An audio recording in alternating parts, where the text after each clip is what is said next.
What is mechanical engineering technology? Well, in one sentence, if it moves, it's mechanical. This could go from robots to cars to ships to spaceships. You build it, you name it. The mechanical engineering program runs over 2.5 years. And in that 2.5 years, the students get about 9 months of work experience through the co-op program. We take students in with a grade 12 background, and they learn all sorts of different things. They learn how to make objects in the machine shop at first, and then they learn how to design those objects using computer-aided drafting and all sorts of interesting computer tools and mathematical analytical techniques.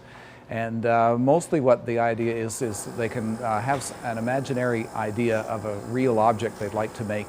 They build it in the computer in a three-dimensional model, and then they can send it over to the machines in the machine shop so it comes out in real life. At the same time, they learn about heat and thermodynamics and fluid flow and control systems and all sorts of different subjects. The machine at this point goes back to the home position. Well, I think mostly students coming in from high school need to have a sense of creativity about themselves. One of the things that we try and emphasize in the program and enhance is that creative character so that they can take ideas that they have been thinking about for a while and make them real. I'm a second-year student in mechanical engineering technology, and it's a really great program. It's really difficult actually, and a lot of learning about the world that we live in and how we get around in it, like automation and hydraulics and vibrations, and just everything about the moving world. Set that down for a sec, maybe? I really enjoy mathematics and also physics. I think it's, I like a real challenge.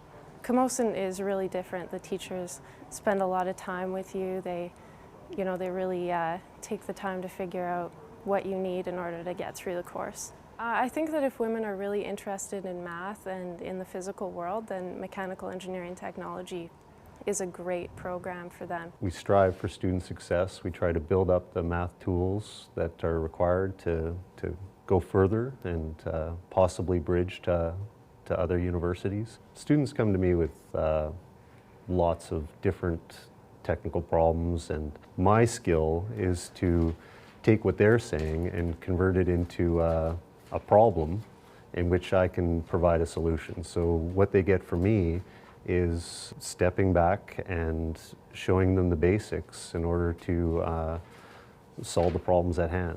Mathematics is the single determinant in the success of any technology program. It creates barriers that need to be overcome, and in the math lab we strive to have the students overcome those barriers. We have a long and very successful history of students transferring to UVic in two distinct ways. We have college transfer students who take courses at Camosun and then transfer to our programs. And we also have a bridge program that started in the early 90s in mechanical engineering and now is in computer and electrical engineering, and most recently in software engineering. And that allows students who have completed a technology diploma or certificate to take some additional courses and then transfer into the third year of our program. You have to be very, very motivated to do it because you're taking 6 classes in 3 months, and starting after the first week you have usually a test every week.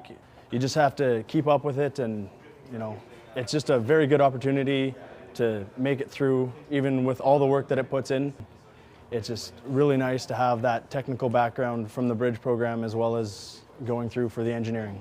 And it's just so broad that you can basically do pretty much whatever you want once you're graduated. There were so many options. If you're not happy with what you're doing, there's a lot. You're exposed to so much more. There's a lot of good resources there to help you.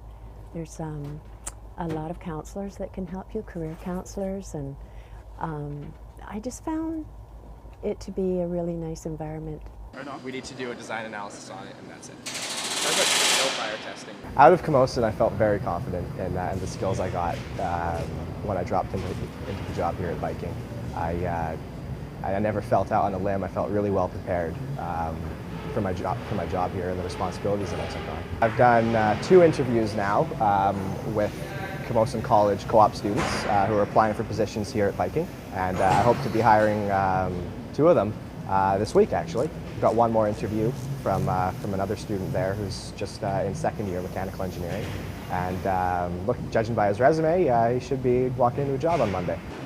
It's going to get slid back to about here, and then all the same flanges that are on the back side are going to attach to that. Well, we get our co-op students, first we try and get them involved in the drawing set.